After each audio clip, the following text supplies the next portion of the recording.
মার্কিন অস্ত্র ও যুদ্ধ বিমান নির্মাণ প্রতিষ্ঠান লকহিড মার্টিনের জন্য 2025 সাল এক ঐতিহাসিক বছর হয়ে উঠেছে। এই বছরে প্রতিষ্ঠানটি মোট 191টি F-35 স্টেলথ যুদ্ধ বিমান সরবরাহ করেছে, যা তাদের আগের সর্বোচ্চ 142টি বিমানের রেকর্ডকে ছাড়িয়ে গেছে। হিসাব করলে দেখা যায় পুরো বছরে গড়ে প্রতি 2 দিনে একটি করে F-35 সরবরাহ করেছে লকহিড মার্টিন, যা আধুনিক যুদ্ধ বিমান উৎপাদনের ক্ষেত্রে নজিরবিহীন।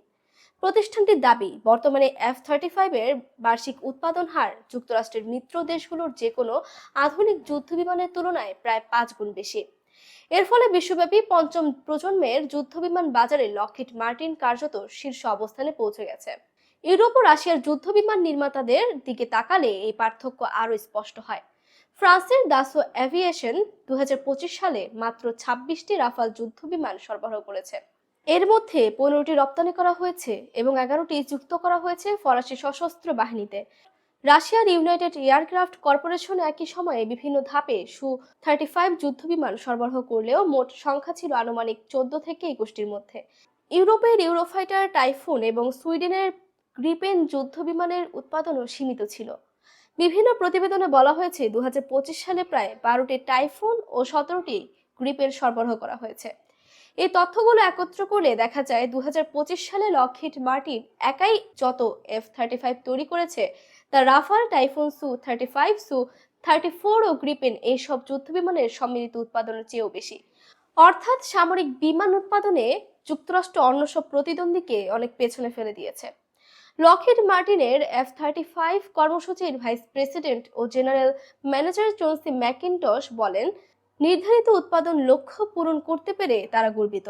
তার মতে, বিশ্বের বিভিন্ন অঞ্চলে যুক্তরাষ্ট্র ও তার মিত্রদের স্বার্থ রক্ষায় F-35 গুরুত্বপূর্ণ ভূমিকা রাখছে এবং ভবিষ্যতেও যোদ্ধাদের হাতে সর্বাধুনিক প্রযুক্তি তুলে দিতে লকহিড মার্টিন প্রতিশ্রুতিবদ্ধ।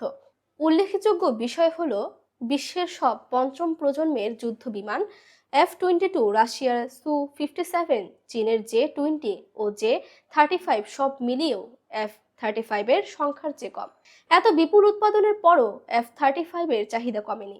2025 সালের শেষ দিকে লকহিড মার্টিনের অর্ডার ব্যাকলগ দাঁড়ায় প্রায় 416টি বিমানে। ইতালি ও ডেনমার্ক তাদের পরিকল্পিত F-35 বহর বাড়িয়েছে। একই সঙ্গে মধ্যপ্রাচ্যে ইসরায়েলের বাইরে সৌদি আরব ও তুরস্কের কাছেও এই যুদ্ধবিমান বিক্রির সম্ভাবনা নিয়ে আলোচনা চলছে। এমনকি ভারতের কাছেও F-35 বিক্রির বিষয়ে যুক্তরাষ্ট্র আগ্রহ দেখালেও এখনো নয়াদিল্লির পক্ষ থেকে স্পষ্ট কোনো সিদ্ধান্ত আসেনি। এই প্রেক্ষাপটে যুক্তরাষ্ট্রের প্রেসিডেন্ট ডোনাল্ড ট্রাম্প প্রতিরক্ষা শিল্পের উৎপাদন গতি নিয়ে অসন্তোষ প্রকাশ করেছেন। সামাজিক যোগাযোগ মাধ্যমে দেওয়া এক বার্তায় তিনি প্রতিরক্ষা কোম্পানিগুলোকে দ্রুত নতুন ও আধুনিক উৎপাদন কেন্দ্র গড়ে তোলার আহ্বান জানান এবং উৎপাদন না বাড়লে উচ্চ বেতন, লভ্যাংশ ও শেয়ার বাইব্যাকের উপর কড়াকড়ির হুঁশিয়ারি দেন। F-35 এর পাশাপাশি ক্ষেপণাস্ত্র উৎপাদনেও বড় পরিকল্পনা হাতে নিয়েছে লকহিড মার্টিন। প্রতিষ্ঠানটি মার্কিন প্রতিরক্ষা দপ্তরের সঙ্গে চুক্তি করেছে, যার আওতায় আগামী 7 বছরে পেট্রিয়ট প্রতিরক্ষা ব্যবস্থা এর উৎপাদন ক্ষমতা 3 গুণেরও বেশি বাড়ানো হবে। এই ক্ষেপণাস্ত্র বর্তমানে সুইডেন, জাপান, পোল্যান্ড, সৌদি আরব ও ইউক্রেন সহ মোট 17টি দেশ ব্যবহার করছে। টোকিওতে রেকর্ড দামে বিক্রি হলো টুনা মাছ, মূল্য 39 কোটি টাকা। জাপানের রাজধানী টোকিওতে একটি মাছ বাজারের বিশাল আকারের একটি টুনা মাছ রেকর্ড দামে বিক্রি হয়েছে।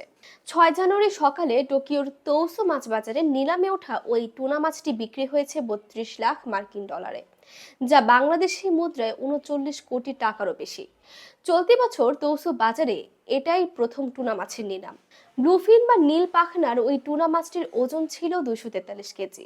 মাছটি কিনেছে জাপানের বিখ্যাত সুশি চেইন রেস্তোরাঁ সুশি জানমাই। প্রতিষ্ঠানটি জানিয়েছে, দেশ জুড়ে তাদের রেস্তোরাঁগুলোতে এই টুনা মাছ দিয়ে সুশি পরিবেশন করা হচ্ছে। সুশি জানমাইয়ের প্রেসিডেন্ট কিয়োশি কিমুরা বলেন, বছরের প্রথম টুনা সৌভাগ্য বয়ে আনে।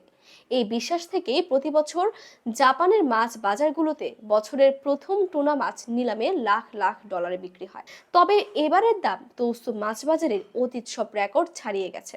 নিলামে সবচেয়ে বেশি দর হাঁকিয়ে টুনা কেনার জন্য কিয়োশি কিমুরার আলাদা খ্যাতি রয়েছে। এ কারণে তিনি জাপানে টুনা কিং নামেও পরিচিত। যদিও এবারের মূল্য তাকেও কিছুটা বিস্মিত করেছে। বার্তা সংস্থা AFP কে তিনি বলেন, আমি ভেবেছিলাম আমরা আরো কম দামে টুনা মাছ কিনতে পারবো, কিন্তু বুঝে ওঠার আগেই দাম অনেক উপরে উঠে যায়। এর আগে 2012 ও 2013 সালে এবং পরে 2019 সালে কিয়োশি কিমুরা রেকর্ড দামে বছরের প্রথম টুনা মাছ কিনেছিলেন। এবার আবার সেই রেকর্ড গড়ায় তিনি বেশ উচ্ছ্বসিত। তার রেস্তোরাঁর অতিথিরাও এই ঘটনাকে শুভ লক্ষণ হিসেবে দেখছেন। নিয়মিত এক অতিথি বলেন, বছরের শুরুতেই এত শুভ কিছু খেতে পেরে মনে হচ্ছে বছরটা ভালোভাবেই শুরু হলো।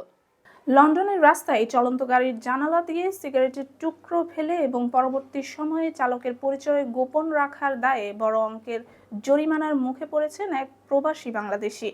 পূর্ব লন্ডনের টাওয়ার হ্যামলেটসের বাসিন্দা সাদিক আলীকে আদালত ও কাউন্সিলের খরচ সহ মোট 700 পাউন্ডের বেশি জরিমানা গুনতে হয়েছে, যা বাংলাদেশি মুদ্রায় প্রায় 1,08,500 টাকা। সম্প্রতি বার্কিংসাইড ম্যাজিস্ট্রেট আদালতের দীর্ঘ শুনানির শেষে এ রায় ঘোষণা করা হয়। আদালত সূত্রে জানা যায়, টাওয়ার হ্যামলেটসের বার্জেস স্ট্রিট এলাকায় চলন্ত অবস্থায় সাদিক আলীর গাড়ি থেকে সিগারেটের অবশিষ্টাংশ রাস্তায় ফেলা হয়। বিষয়টি শনাক্ত করার পর বার্কিং ও ড্যাগেনহাম কাউন্সিল গাড়ির মালিক হিসেবে তাকে আইনি নোটিশ পাঠায় এবং ঘটনার সময় গাড়িটি কে চালাচ্ছিলেন তা জানাতে বলে। তবে একাধিকবার সুযোগ দেওয়া হলেও তিনি কর্তৃপক্ষের চিঠির কোনো জবাব দেননি এবং চালকের পরিচয় নিশ্চিত করতে ব্যর্থ হন। গত 2রা ডিসেম্বর আদালতে হাজির হয়ে সাদিক আলী নিজের দোষ স্বীকার করেন। ফলে সামান্য একটি সিগারেটের টুকরো ফেলা এবং আইনি নোটিশ উপেক্ষা করার কারণে তাকে মোট 710 পাউন্ড অর্থাৎ বাংলাদেশি মুদ্রায় প্রায় 1,10,000 টাকার কাছাকাছি আর্থিক দণ্ড বহন করতে হচ্ছে। এ বিষয়ে বার্কিং ও ড্যাগেনহাম কাউন্সিল এক বিবৃতিতে জানিয়েছে, পরিবেশ পরিচ্ছন্ন রাখতে তারা কঠোর অবস্থান নিয়েছে। বিশেষ করে রাস্তাঘাটে সিগারেটের টুকরো বা পানের পিক ফেলে পরিবেশ দূষণকারীদের বিরুদ্ধে জিরো টলারেন্স নীতি অনুসরণ করা হচ্ছে। লন্ডনের স্থানীয় কাউন্সিলগুলো সতর্ক করে জানিয়েছে, সিসিটিভি ফুটেজ বা প্রত্যক্ষদর্শী তথ্যের ভিত্তিতে অভিযুক্তদের শনাক্ত করা এখন খুবই সহজ। আইনি নোটিশ উপেক্ষা করলে জরিমানার অঙ্ক কয়েক গুণ বেড়ে যেতে পারে। প্রবাসী বাংলাদেশিদের এ বিষয়ে আরও সচেতন থাকার আহ্বান জানানো হয়েছে, যাতে সামান্য অসতর্কতা বা তুচ্ছ ভুলের কারণে বড় ধরনের আইনি ও আর্থিক বিড়ম্বনায় পড়তে না হয়।